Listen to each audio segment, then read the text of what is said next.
All right, so I'm still showing that we've got another minute or so until officially we kick off our TMN Tuesday event at noon. I always like to wait for the lunch bell here in town to go off, otherwise it interrupts me mid-sentence. But again, just one last audio check as you are joining us either on our WebEx or on our Facebook Live. Welcome. We are excited for August TMN Tuesday event.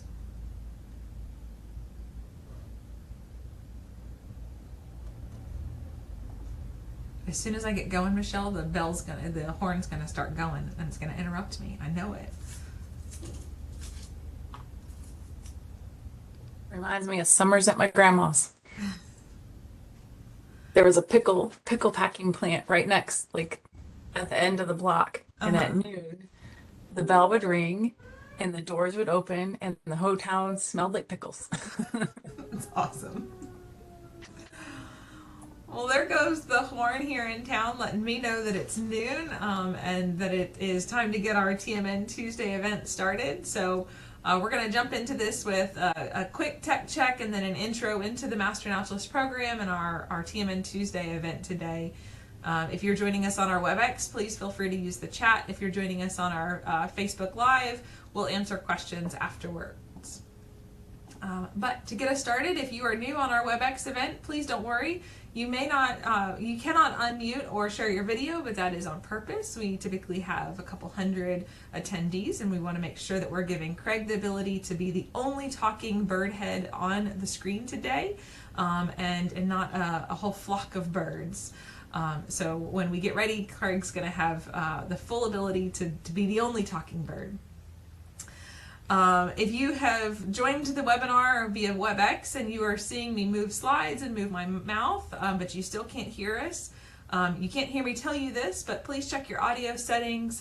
You should be able to toggle those up at the top of your screen, and hopefully you're able to see the screen so that you can manage to find that audio setting yourself. So I'm going to stay here for just a second longer, make sure that everybody gets that. But we've done these often enough. I hope that you're a well-seasoned pro at WebEx by now. Okay, moving along. We are going to be using chat today. We have Tania Homayoun, who's going to be helping to moderate our chat with us, and we'll talk about that in a little bit. But with our chat, if you'll help to engage in a full conversation, make sure you were chatting to ... everyone. And then, as always, our chat is open for on-topic discussion, professional and respectful behavior in the chat as well. And then help us as moderators by using full and clear sentences, no acronyms, and try and fix your spelling if you can, just so that we can know what you're asking and we can ask it to the best of our ability. And then finally, our help call center is always open for any sort of final WebEx help. And that phone number is on the screen for just one more second, and there we go. All right, Michelle, will you introduce our topic and our speaker and the Master Naturalist program in general? Yeah, we're happy to have with us today really our Texas Nature Checkers team. Craig being the face today, Craig Hensley being the face of the presentation today, and Tania Homayoun, who is helping with chat and polls and things in the background, who you won't see today. Today's presentation is one of our most requested topics that we've had when we put the call out for what you'd like to see in the next year for advanced training topics for TMN Tuesdays. Interpretation was by and large the number one topic that you told us. So we are bringing that to you today and hopefully you're beating the heat with us today by coming inside and learning a little bit about interpretation and connecting all Texans to conservation through meaningful and engaging interpretation. Next slide. As a reminder, this is a option brought to you, an advanced training option brought to you through our TMN Tuesdays series. We have the schedule there on I guess it's the right-hand side of the agenda. The second Tuesday of every month from starting at 12 Central. We try to keep these events to about an hour, including the presentation and questions and answer time period. We do record these events and they are available on our website. You can see the link there on this screen. And then I think the next slide, does it show where it is located? No, but I'm going to drop that link in the chat for you here in just a second. Thank you. Yeah, we took that slide out. So if you're new to the Master Naturalist program and this is your first TMN Tuesday that you're attending with us, we welcome you. And if you're not yet a Master Naturalist, we welcome you to get involved, apply to a chapter near you. The Master Naturalist program is a statewide partnership between Texas Parks and Wildlife and Texas A&M AgriLife Extension. Our mission is there. Many of you, if you're new, but you know a Master Naturalist, you know what we do and you know who we are, and we hope that you join us soon. Next slide. If you are new and you want to get involved, just find the chapter nearest you and the training and volunteer service projects that best fit your schedules and availability, and then apply to the chapter from there.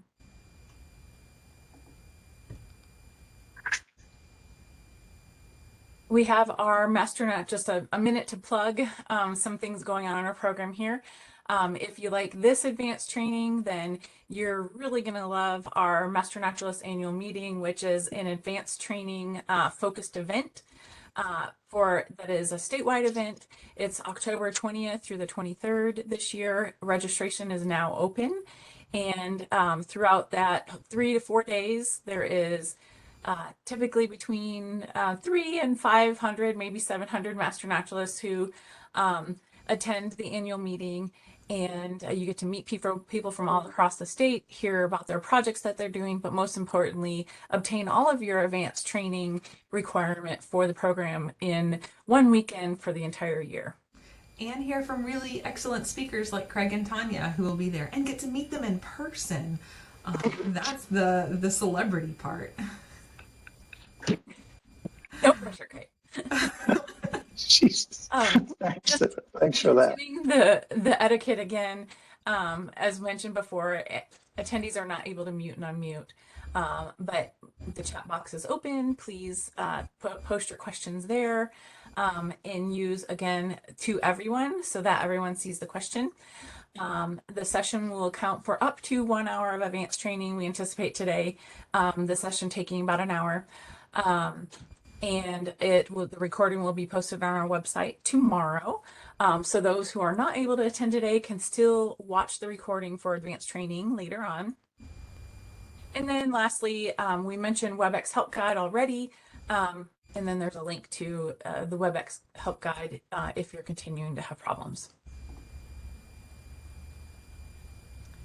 And so without further ado, today's speaker is Craig Hensley. Most of you know Craig as one of our current Texas Nature Trackers biologists within Texas Parks and Wildlife. Craig is no stranger to Master Naturalists and our programs. He's been around even before his time as a Texas Nature Trackers biologist. Many of you in the Central Texas area might have been in a program, an interpretive program with Craig. Well, he worked as an interpreter for state parks in a couple of different locations and roles there. And then Craig is just, when I think of someone who to give this presentation today, Craig immediately came to mind because he's, in my mind, the ultimate interpreter. Has spent a lifetime, almost a lifetime, right, Craig? Pretty close. Being an interpreter and teaching interpretation and outreach and just being passionate about it. There's no better mentor and person I can think of than Craig Hensley to talk about interpretation, outreach, and education today. As I mentioned, Craig has been an educator, naturalist, and interpreter for more than 30 years, including Guadalupe being within Texas Parks and Wildlife, and then other states and nature centers throughout the country as well. So without further ado, Craig Hensley. All right, let's see here. Let's try to share that screen. Sharon, okay? Yes, sir. All right, and I got to pop one more thing up. All right, very good. Well, first of all, thank you for the nice introduction. It's a pleasure to be here today. My colleague Tania is off screen somewhere. She's going to be watching the chat for us. I'm going to be posing a few questions throughout the presentation. I hope that what you'll come out of this today is something that'll be hopefully a little bit inspiring. Hopefully, if you haven't done interpretation, it'll want you to or inspire you to consider doing that or education with your audiences where you serve. And if you have been doing it and you're kind of tired of it, maybe it will inspire you to reconnect with it as well. So throughout the majority of my career, just a little bit about myself, I have been involved with interpretation, even though when I started my career in Iowa as the first county naturalist, I had never even heard of the term coming out of college because I was trained to be a biologist and fell into interpretation quite accidentally. I called myself a nature guide, whatever you want to call that. It's been used, lots of things have been used as an interpreter, educator, naturalist, whatever it is. And so for most of my life, I've considered myself a naturalist first, an educator second, and then that whole thing with interpretation comes in somewhere in there. I am not an expert in interpretation, but I have been studying it and been participating in it for a long time, and have through the process of good experiences and less than good experiences learned quite a bit. And I wanted to share today with you with some of the information about interpretation. You're going to find some of that in chapter 23. Volunteers as educators or as teachers in your large manual. So if you haven't looked at that in a long time, dust it off. Some of this will overlap a little bit, but I've also tried to bring in my experiences and some of the practical things that I've thought about and have employed as an interpreter throughout my career. So the first question, I'm going to start off with a question, and if you want to just put it in your chat, Tania's going to monitor that, and then I'll let Tania kind of jump in maybe after the first couple of slides and let me know how how the answers went to that. And Tania, thanks for doing that today too. So my first question is a simple yes or no. When you took your initial training as a master naturalist, were you trained through that chapter 23 on interpretation within your original training opportunity? So just a yes or no. I'd be just curious to know how many people got that and how many people didn't.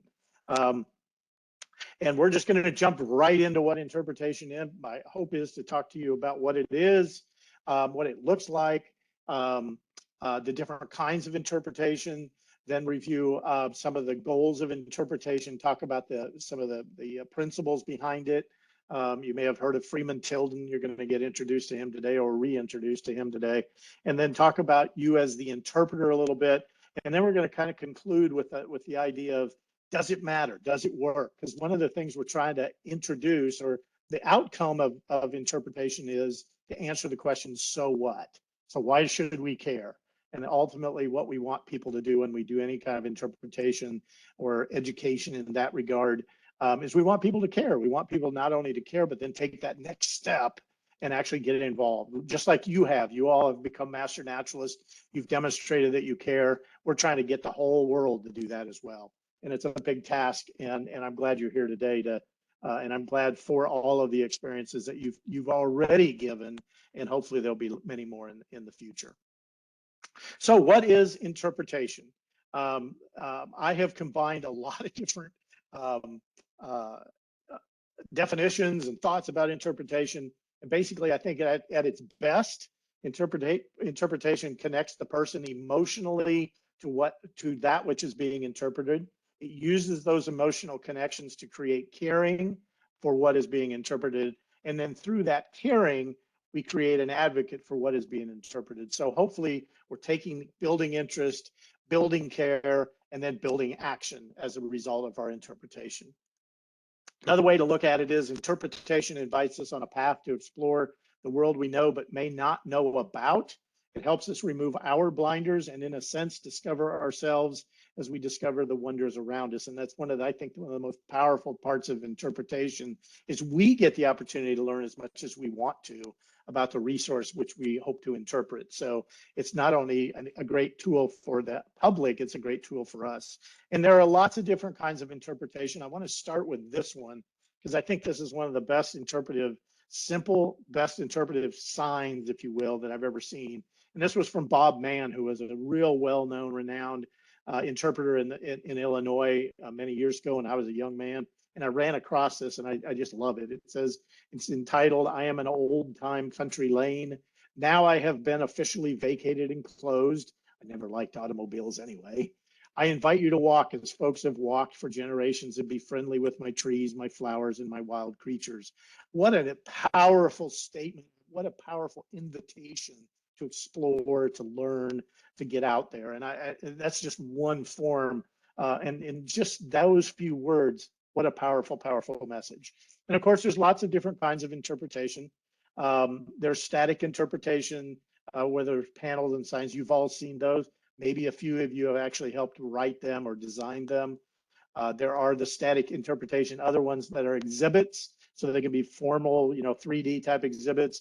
They can be panels like what you're seeing at Riverside Nature Center. Just a real quick plug. They've got this wonderful exhibit right now on insects up there at Riverside Nature Center in Kerrville. So if you're in that area, I encourage you to get in there and see what the work that they've done to try to educate people about the world of 6 and 8-legged critters.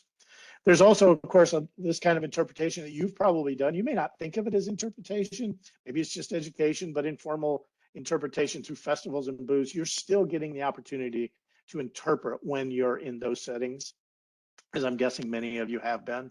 And then also hands-on interpretive exhibits. This happens to be at the Discovery Center at Guadalupe River State Park, a wonderful little center for kids, especially to explore and learn about the nature center and the natural world. And then, of course, the one that I'm going to focus most of the attention on today are those guided formal or non-formal interpretation opportunities known as personal interpretation. So first, before I go any further, Tania, do we have any results from that first question I asked? Yeah, so we got a lot of a good mix of yeses and nos, and Okay. I guess on a little bit more nuance, there were quite a few people who went through the training before there was a textbook. And then there were some folks who said that at the time that they went through the training, interpretation was not covered, but it is now a part of their chapter's curriculum. And as Michelle pointed out in the chat, for those that did not receive interpretation in the initial training, good news is that interpretation is definitely required training in initial training classes now. Fantastic. That's good, because it is so important. Oh, yes, go ahead. Oh, before you go on, we did have a question at the very beginning. Someone wants to know where in Iowa you were working. Oh, I grew up and worked in Cass County, Iowa, a little town called Atlantic, Iowa. And just to kind of finish that story, when I got out of undergraduate school from Arkansas Tech University, I moved back home, got a job working with the Parks and Recreation Department for the summer, and turned out that they weren't looking for me as a biologist anywhere in the country. All the applications I put out. And at the end of the summer, my job was going to end. And I'd heard about these things called naturalists that were being hired in each county in Iowa has a county conservation board. And I wrote my own job description. I said this back in 1981. I said, hey, can you pay me $12,000 a year? And presented it to the board, and they said, we'll give you $9,600 a year. And I jumped at it.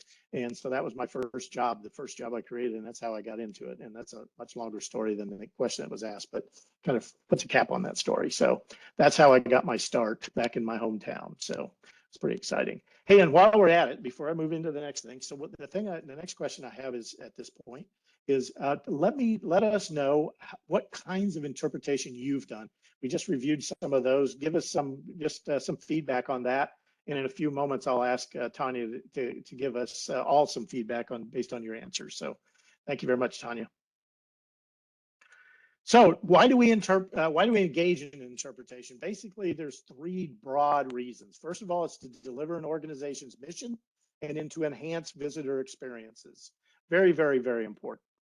To share the story of the land and its people, to draw connections between its history, both cultural and natural, and the visitor. We want to make those connections. And as Jaime Gonzalez with Texas Nature Conservancy once said, it's to help root people to where they live.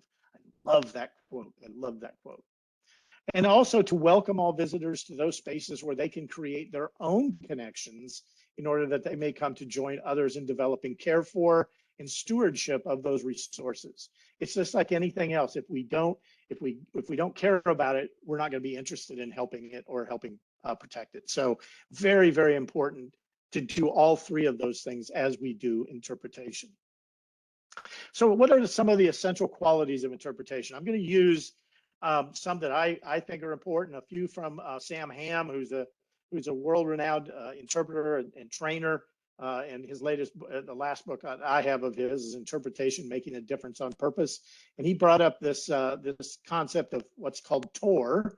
And TOR is made up of 4 components. The T being thematic. Thematic means that you, instead of talking about a topic, you're actually developing your presentation with a theme so that you can kind of narrow the focus down. Because if you just have a topic and say, we're going to go out and talk about trees today, and we've all done it, don't get me wrong, we've all done it. One of the really things to keep in mind is we want to make those connections. So if we're just going out and telling everybody what a bunch of trees are we really making connections to the person so that they're going to want to care about the site? So by developing a theme around what we want to talk about, it narrows our focus. It does focus us on as to what we really want to make in terms of points, and it allows us to build a better program. It needs to be organized. It needs to have a beginning, a middle, and an end. Just like you used to make outlines in school, this is the same sort of thing for the best interpretive programs. Is we have an outline so we know where we're going to start and we know where the finish line is. It needs to be relevant. And when I say relevant, it needs to be relevant not only to the resource, it also needs to be relevant to the people that are coming to enjoy the presentation. So you need to engage them in something that is meaningful and is personal. Not only to them, but if it's personal to you, that's the other thing. If it's personal to you, it's easier to make it personal to them through your presentation. And of course, it needs to be enjoyable. It needs to be pleasing to the audience. Through the process, you don't want to have death marches where you're going out hiking and say, let's see how far we can go on this 98-degree day, because a lot of people are going to walk away with negative experience. So we want to, and I've always said my goal with every presentation I ever have given is that I want to end up with a positive outdoor experience when it came to outdoor interpretation, a positive outdoor experience, whatever that entailed. A few other things to just keep in mind: it should be accurate. It's real important that we give correct information. There have been times in my past where I've learned something new. There was some information I've shared for years, and all of a sudden that information changed as we learn more scientifically. And I thought, oh my God, I want to go back and find all those people that I told the wrong information to and correct myself, which of course is impossible, but it really is important to make sure you're accurate. You want to be engaging. You want to be pleasing to an audience to attend, and you want to have the people feel a personal connection. So engaging that audience is really, really important. And that means you have to be able to do that. And we'll talk about you as the interpreter here in a little bit. And then make it a sensory experience where you can.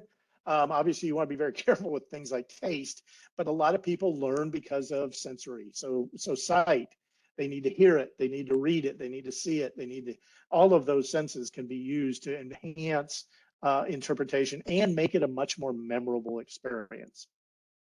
So a few other things just to think about. Successful interpretation. Everybody's welcome, presents accurate and scientifically based information, stays away from personal opinions if you can at all. That's always best to do that. Isn't afraid of complexity, and complexity may be words, it may be concepts. Treats audiences as their intelligence. That feeds right into that, including children. We should never talk down to children. We should be engaging with children. Encourages dialogue back and forth with the audience, and then you also want to make sure you're in tune with audience needs, whether it's basic comfort like where's the bathroom or learning styles. And then let's just take a quick break for a minute, and then I'm going to come to Tania with responses. Interpretation versus teaching. This is always something that I hear. What's the difference between the two? And interpretation generally involves the sharing of information in a manner that invites audience engagement and wonder, leading to self-discovery and personal meaning and connection to the resource being explored. There is no test at the end of interpretation. Teaching most often involves the sharing of facts for future recall. The learning and recitation of those facts is often the objective. And so the two are combined in a way, because factual information is important, but it's not the end game of interpretation. it often is for teaching. Let's just be real there. We've all taken those tests. The greater goal of interpretation is communicate a message that answers the question, so what? Now, before we get into some more formal definitions of interpretation, Tania, what do we got for responses to the second question? So before I get into that list, Sure. we did have a question. Someone asks, can you repeat the author and the book? I guess the author and the name of the book on interpretation.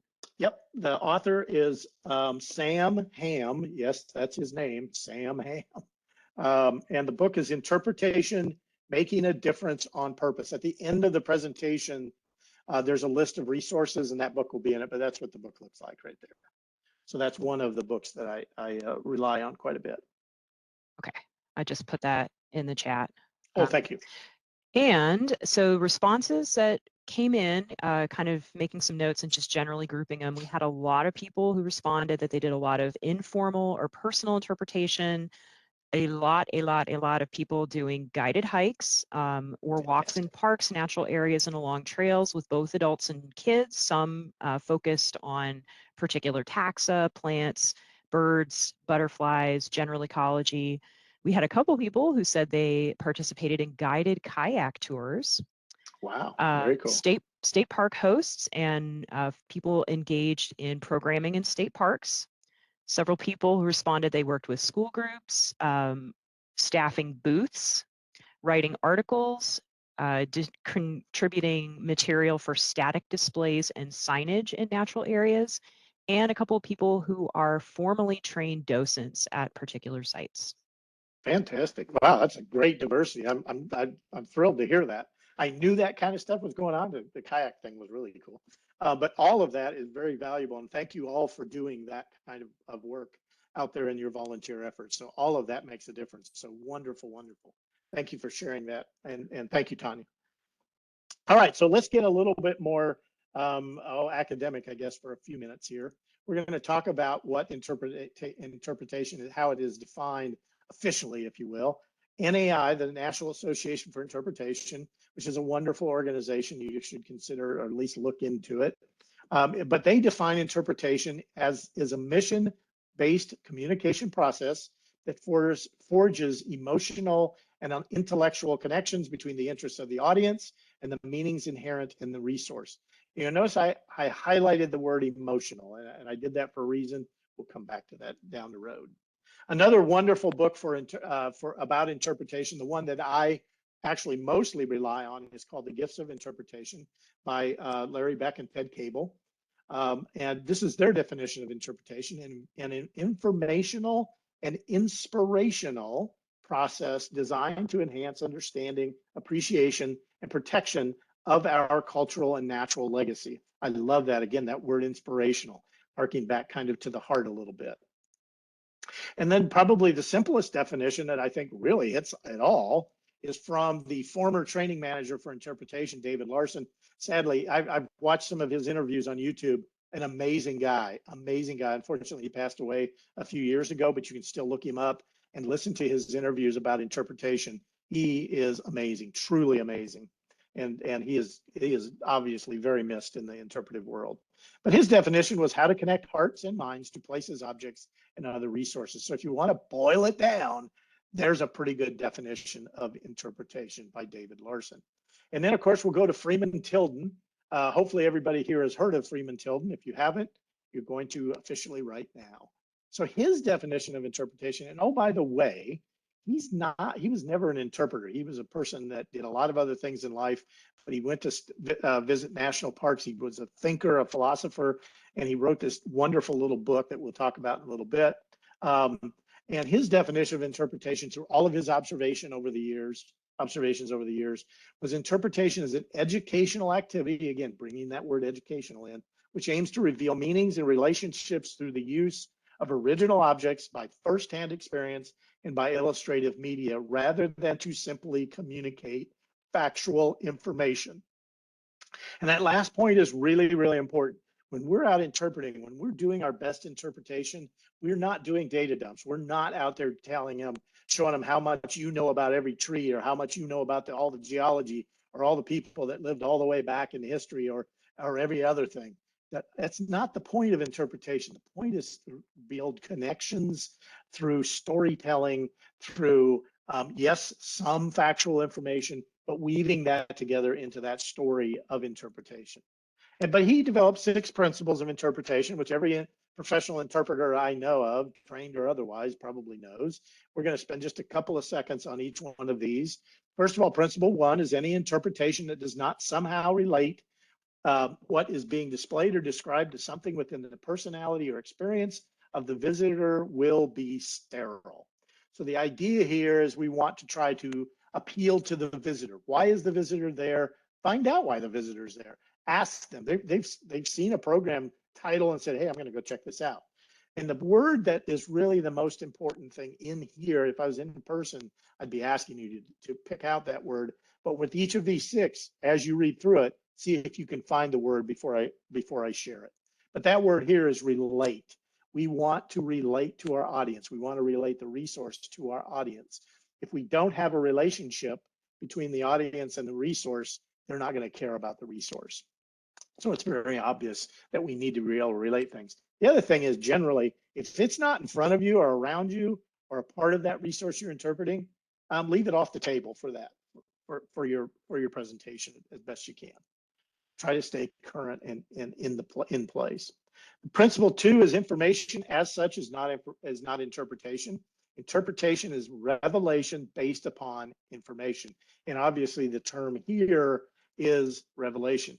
And while information is the raw material for interpretation, we need to find out how to take that information and provide meanings and in the terms of finding those meanings of the resource, then hopefully we build a relationship with that audience where they go, oh my gosh, this means this to me. So again, that goes back to let those people build their relationships with the resource through your interpretive skills and interpretive presentation.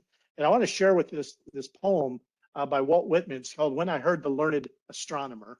I'm going to read it for you. When I heard the learned astronomer, when the proofs, the figures were arranged in columns before me, when I was shown the charts and diagrams to add, divide, and measure them, when I was sitting, heard the astronomer where he lectured with much applause in the lecture room, how soon unaccountable I became tired and sick.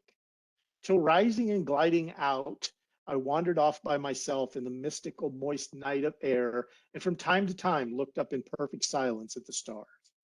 And I love that poem because I used to teach a lot of astronomy, and the one thing I learned about teaching such a complicated topic is all of that, all of the facts that are out there are lovely to the people that really geek out on it. Most people just want to see the stars and know what that constellation is or what that thing is over there. So again, we can create those revelatory experiences without beating people over the head with the facts and figures. Principle 3, and I hopefully Knight Brown does not mind me showing this picture. We used to do puppet shows. I was the puppeteer, and she was that one out front talking bats. And so I appreciate her in absentia allowing me to share this photograph. Interpretation is an art which combines many arts, whether the materials presented are scientific, historical, or architectural. Any art to some degree is to some degree teachable. And so the key word in here is art. Now, some people would argue that interpretation is a science. There's textbooks, there's research, all of that. But when you boil it right down, it's really an art. And that art can be everything from storytelling to puppet shows to games, like Bat and Moth. Those kinds of things can be part of that art. They shouldn't be the only part. It's not infotainment here that we're doing, but that art is the artistic ability of you, the interpreter, bringing that forth in all the different capacities that we can, so that again, we can build interest, we can build that kind of response where we get people to want to follow along, that want to learn, want to become engaged. Principle 4, the chief aim of interpretation is not instruction, but provocation. And this one, again, I share these pictures of master naturalists because they learned about monarch butterflies just as one example. And then through that, they became engaged in monitoring monarch butterflies for conservation. That's what we're after. We're trying to get that person to go ahead and say, hey, I want to become involved. And that is to provoke them. When I looked up the definition of provoke, it always comes off as, the definition comes off as a negative, but provoking can be a positive as well. And that's what we're trying to do with our interpretation.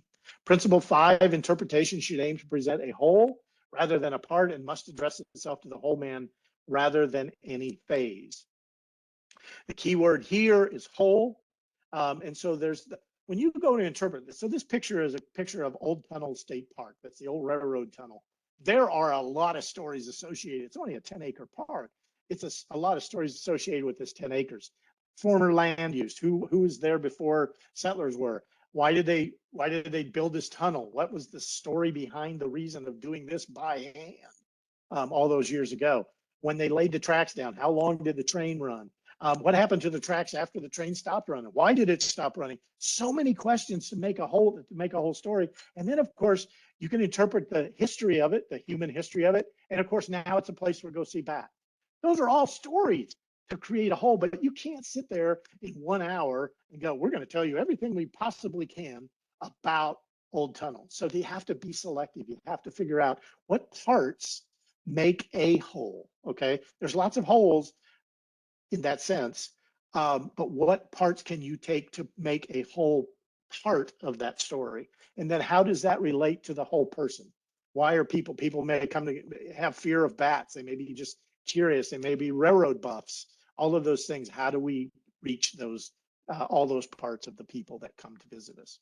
And principle 6 is interpretation addressed to children should not be a dilution of the presentation to adults, but should follow a fundamentally different approach. And for all of those of you out there that have actually done interpretation for kids, you know it's different than doing it for adults. It has to be. You can't water down a program and say, that's good, that's all we need to do. That is a disservice to those children and should never just be watered down and think that you can get away with it. And Rachel Carson has all kinds of great quotes, of course. But if I had the influence with the good fairy who is supposed to preside over the christening of all children, I should ask that her gift to each child in the world be a sense of wonder so indestructible that it would last throughout life. And a large part of what we're talking about today is our sense of wonder, discovering or rediscovering our sense of wonder. Very, very important. So now we've talked about these principles. We've talked about what interpretation is a little bit, the different kinds of interpretation. Let's talk about you, the interpreter. And I'm going to start with a couple of quotes from Enos Mills. He was an early interpreter, naturalist way back in the day. And he had a couple of quotes that I really love. The first one being, the interpreter arouses interest by dealing in big principles, not with detached and colorless information. He creates more permanent interest in the biography of a single tree than in the naming of many trees. To me, when we read a biography, what are we reading? We're reading about the life of somebody. Okay, so it's more digging deep into one thing or a few things than it is going out there and just spraying knowledge all over the place. Okay, and also this other quote that I love: the best interpretation comes from the heart, and it is laced with imagination, creativity, inspiration, revelation, and personal commitment. And again, here we go, interpretation from the heart. And I think it's very, very important.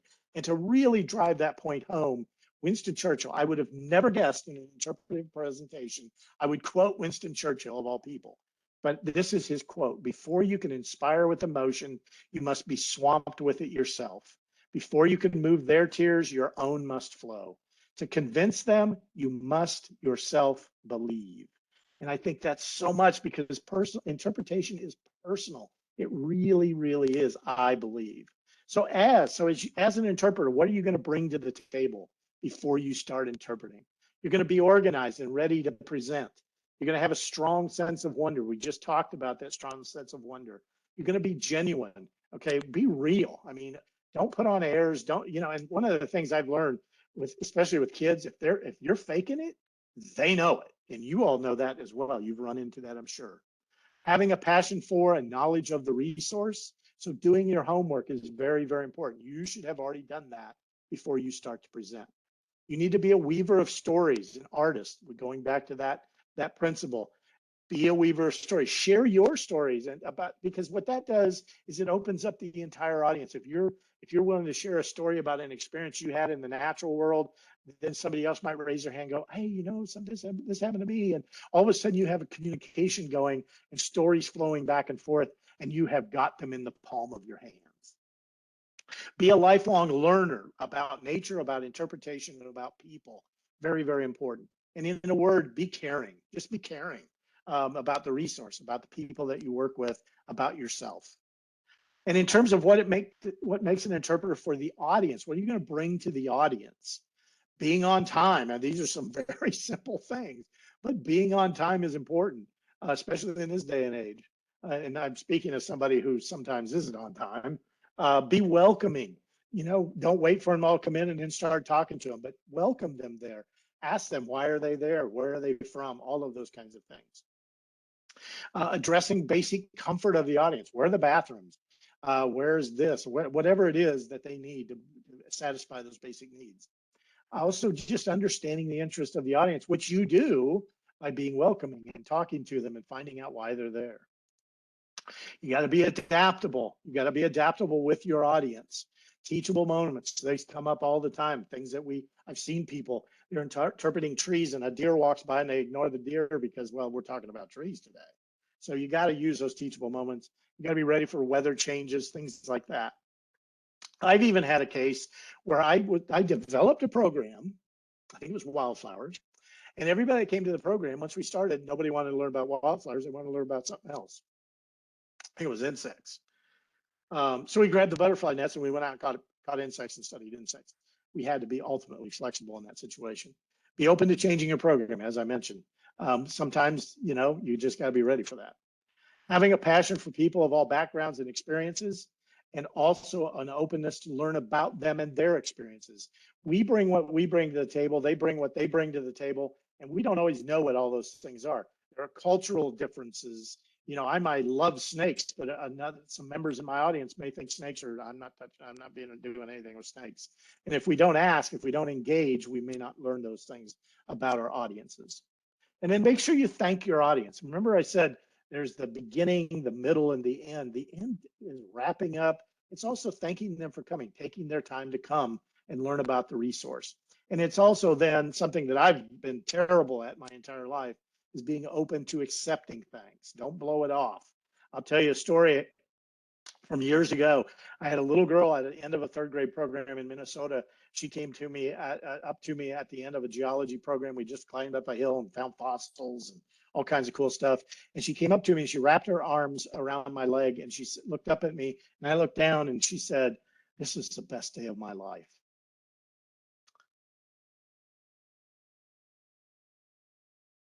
At that time, as a young interpreter, I didn't really value that. I really didn't accept that. I didn't embrace it. And all these years later, every year I think about that little girl, and maybe it was at that time the best day of her life. And so we need to appreciate those kinds of things too. We need to accept those thanks because they're very sincere about their thanks. So very quickly, we're already running out of time. There are going to be some slides I'm not going to do any talking on, just so that you all know if you're getting tired of hearing my voice. So first of all, this is a nod to the more modern people that like GIFs. I won't mention the person that really likes GIFs, who's in the audience, and she knows who she is. Interpreters are influencers, and they really are. We are influencers. You know, they have all these, you know, Twitter influencers and all this other stuff that's out there today. We are influencers. We may not look like these guys or be comedians, but we are influencers in what we do. So let's get practical. A couple of things to know. You don't have to know everything. It's okay to say, I don't know. But with that, go find out what the answer is. So if you get that question asked again, that you can go ahead and know what the answer is that time. But it's okay. We don't have to try to know everything. We can't and we won't. So just be accepting of that. If you say it all the time, then you need to do more research and do more preparation. Expect the unexpected. Again, using teachable moments. Make sure that you realize that by the fact that you're interested in the topic you're interpreting, most people you already know more than most people, even if you don't think you do. There might be a geek out there that knows everything. That's okay. Let them be a participant because then you can learn some more from that person as they show off. But what I'm saying is you already know more. So be comfortable with the knowledge that you have, but always yearn to learn more.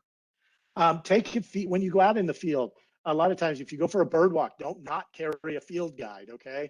Even if the audience doesn't have binoculars, you don't have binoculars to give them. But you see a bird and they don't see it, at least you can show a picture of it so they have an idea of what that bird looks like. And then also very, very important is before you walk the path before you walk the path with your audience. If you have time, get out, walk the trail, see what's out there. Walk it backwards because you may find different things. When we turn around, go the other way, oftentimes we get a different view of that same space.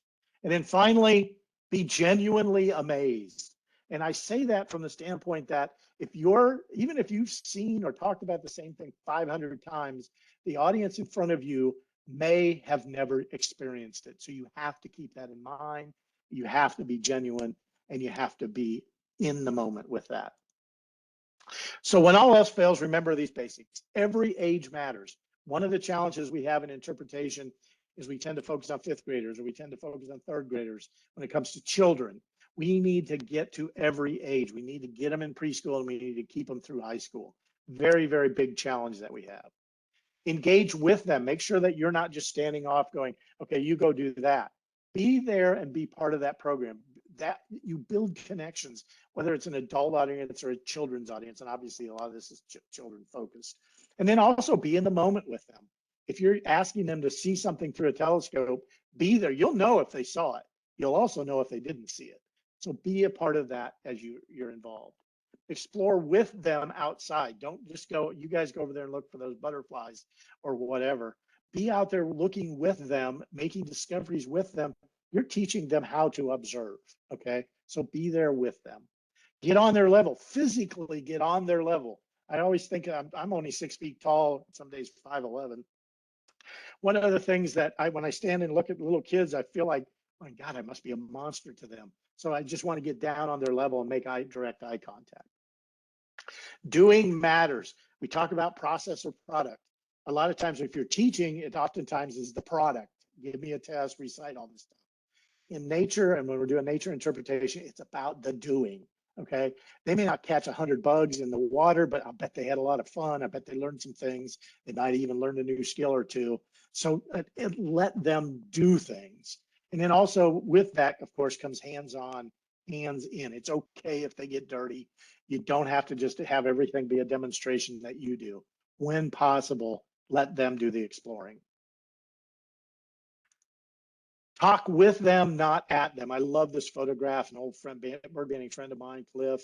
That picture with those kids looking at him and him looking at them, that's a conversation with those children, not talking at them. Really, really important.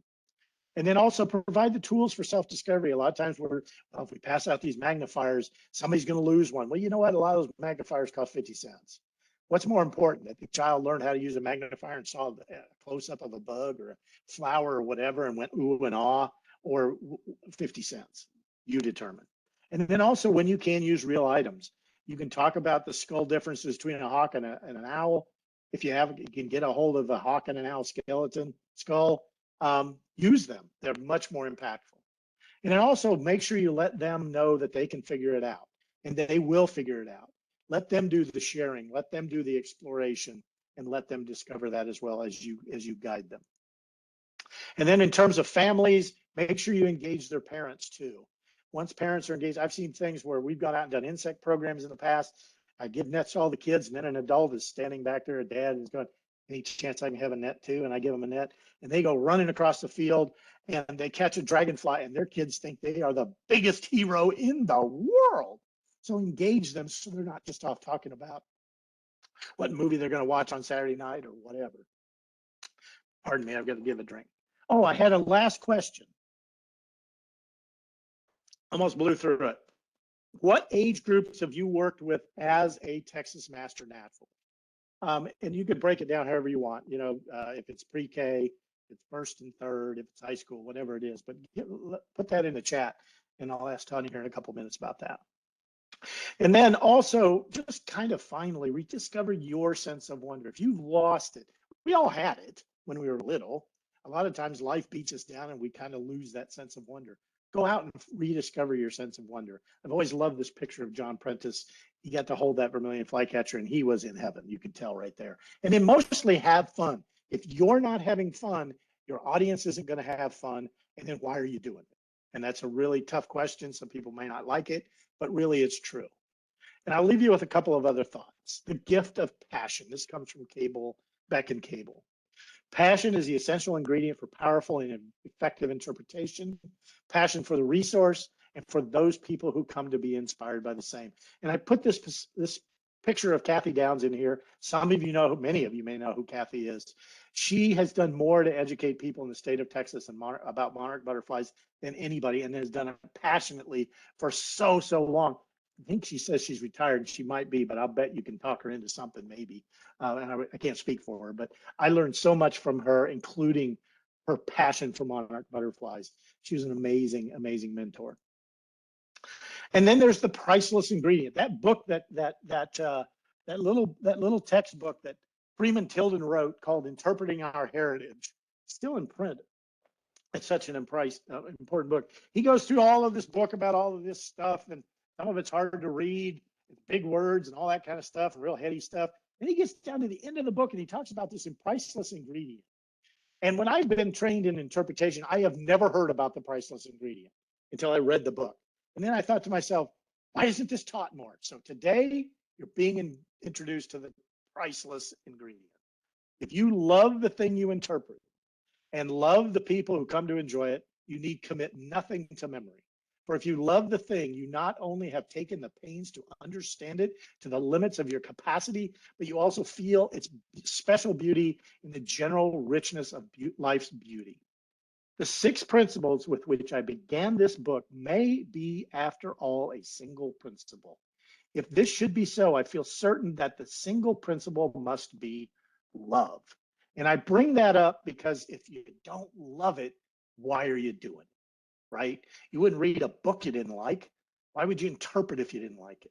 So it really does. It boils down to passion and love for what you're doing and the resource and the people, because that's how we really make an impactful impression, I believe. So the question is, so what? What does it really matter? Does it matter? What I'm going to do for the next couple of seconds is I'm going to show you images. I'm not going to talk. I just want you to look at the pictures. I want you to look especially into the eyes of these audience members.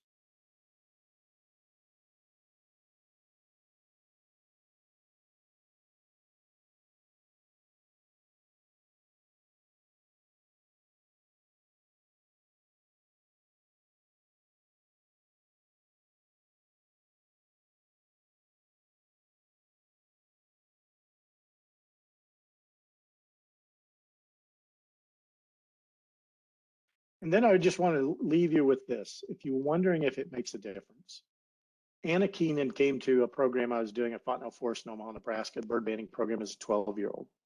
And we happened to catch a bluebird that day, which she was one of her favorite birds, and she got to release it. And I've known Anna for, oh my gosh, for a long time. Eventually she became an interpreter. Then she became a wildlife biologist, and now she's a forester. So it does matter. Kenlyn Voles came to us as a young high school student, very shy young high school student, interested in birds. And she just wrapped up her degree with the Hatfield Marine Science Center in Oregon State. And this summer spent her time down with the Gulf Coast Bird Observatory catching birds that I'm really jealous about. And she just got accepted to UT Tyler to study in a program up there. So she's living out her dream. Okay. And I can't sit here and tell you that I had all the difference in the world, but maybe just a speck, just maybe a speck. And then a few years ago, I was sitting in my office down at Guadalupe River State Park, and I received this email from a lady known as Sherry Muchler. And she wrote, and in part, she wrote, back in 2006 or thereabouts, we attended a bird banding event run by you at the Martha Lafitte Thompson Nature Sanctuary in Liberty, Missouri. My daughter was only 6 or 7 years old at the time. You allowed her to release a goldfinch after it had been banded. I thought I would give you an update. And what she went on to say is that at the time that she wrote this, the girl, she'd become 16 years old. She had a life list of 250 birds. She was an artist. And I will never forget when I was leaving Kansas City, this was in Kansas City area. I had just given a talk to the Audubon Society. The next month, she was going to be the speaker, which is just amazing to me.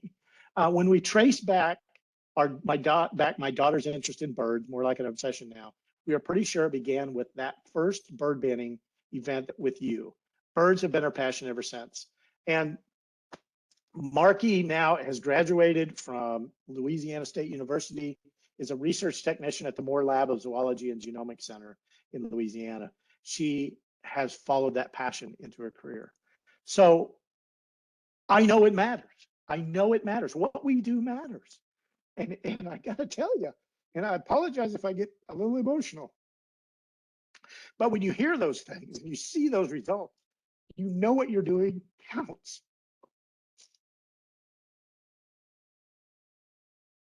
And I know I'm running short on time, so I'll wrap it up here. But this means that what you do as Master Naturalist matters each and every time. Every child, every adult that you hit, not hit, that you touch, you can make an influence on. You are an influencer for the environment, a changer of lives and a conduit between the natural world and society. Apologize. This matters to me. This is a powerful space that you occupy. You share your passion, and you need to wield it with care and compassion. You may never know when your passion for and commitment to the natural world will indeed make a difference in the life of another person. But I invite you, I implore you to take the chance, and I believe, I know you're going to make a difference. And so thank you for all the work that you do as Master Naturalist. Keep doing that work. And I know I could have lectured you on interpretation, but what I was trying to do was inspire you to want to do it, because it's a big darn deal. That said, we have challenges, and then I promise I'll stop. We do have challenges in the field of interpretation and with interpreters. We've got to find more diversity in our ranks, both professionally via our volunteer programs like TMN. We've got to look more like the communities we live in. We just have to. And that's an ongoing challenge. It will be an ongoing challenge for TPWD for a very, very long time, but we've got to keep the focus in that direction. We also must remember that people enjoy the outdoors differently. We enjoy it a certain way, other people enjoy it a different way. Just because they enjoy it a different way doesn't mean they're wrong and we're right. We need to be able to adapt to that. We need to find ways to engage those people that don't already spend time in nature. That means we may have to take it to them. We have to go out to their communities. And I'm not saying we need to be saviors of the environment. We are in a certain way, but we're not going in to save their community or save them. We want to go in and invite. We want to be invited in. We want to let them know that we are here, and we got to find ways that we can lend a hand based on their needs. And in terms of children, we have got to get away from the one and done field trips, and that's all that they get experience to nature in. We've got to get more to that, integrated more into the curriculums in these schools across the country and across the state of Texas. So finally, lend your hand, create a spark, and like the Lorax says, unless someone like you cares a whole awful lot, nothing is going to get better. It's not. And the final slide, these are just some of the different things. You'll see this in since it's being taped, you can get this later. I don't want to spend any time with that right now, but lots of different resources out there. And again, I want to thank you. Tania, I didn't ask that or get an answer for that final question. I'll look at it, I think, after we're done, since it's already, I've run over a little bit farther than I wanted to, which I do. Well, so. I definitely hope that you take the time to get into the chat and look at all that, because you're going to start crying again, and it's awesome. Everybody is super excited. But I did want to pull out a couple questions that folks had. Great. One person asked, will you make your slides available? And I do know this is being recorded. Right. So how do we want to respond to that question? Well, you'll have the recording of it. And then if you want, my contact information is here. If you want to reach out to me, we'll see what we can do with that as well. So yeah, just send me an email and let me know. And another question, which I think is a really great, maybe getting on the path to doing this in a more professional way. Someone asked, all I have done is booths, and I'd like to know how one gets a position doing interpretation. Parks have never suggested to me that I could do this as a master naturalist. Oh, very interesting. That is a discussion I would love to have. So interpret that for me, would you, Tania? My mind is kind of blown right now. It sounds like that someone would like to get involved in interpretive work as a master naturalist in some of their opportunities, but it's not been something that their host site or the places where they've been volunteering has offered as an option. So how might they kind of put that forward as something that they are interested in and want to do more of? Very good. So the first question, the first thing to do is go to the head of the park and say, hey, I've got this idea. Is this something that you would be interested in? Find out if there's, maybe they have an interpretive, maybe they don't even have an interpretive program.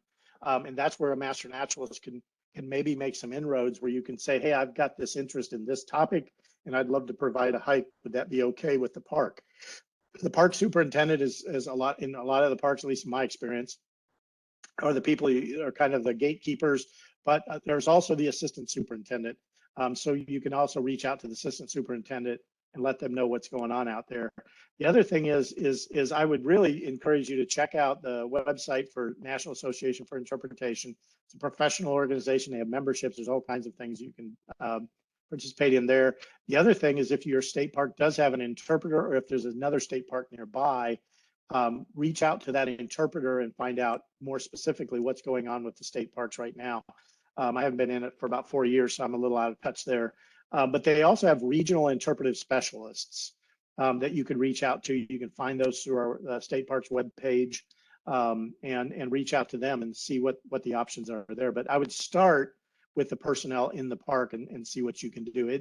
I know some people that worked at the park or volunteered at the park where they didn't have much interpretation, and they slowly built that just by being persistent and asking questions and offering their services.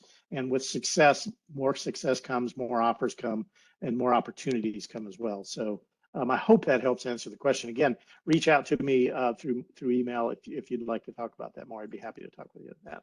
I see that it's 1 o'clock, so I suppose I should stop sharing my screen. And thank you, Tania, for Craig, before you stop sharing, could you back to the resources slide? Yes, right there. Time? Yep. We had a couple requests to see that. So sure. Maybe we'll just leave that up as we close out. Sure can. Thank you, I don't know what to say other than thank you. You left us all speechless. Well, thank you. Sorry, I got emotional. It's just no apologies needed. Who I am, I guess. Was one of the factors of one of the tips that you gave today is to make those connections emotionally as well. And so you were practicing what you preach, Craig. Well, thank you all for the opportunity, and thank you for all the work that you all do out there. Look forward to seeing some of you in October. Absolutely. So just to wrap it up, I put this in the chat, but we are going to share the recording, and I'll copy these links and put them on the TMN Tuesday website as well, where you registered to attend today's event. So that should be up within the next couple of hours today. And thank you, Craig and Tania, for your help today and all of your work behind the scenes. And then we're excited to see you guys in October, and we'll see all the rest of our Master Naturalist family and friends at our annual meeting this October. Take care.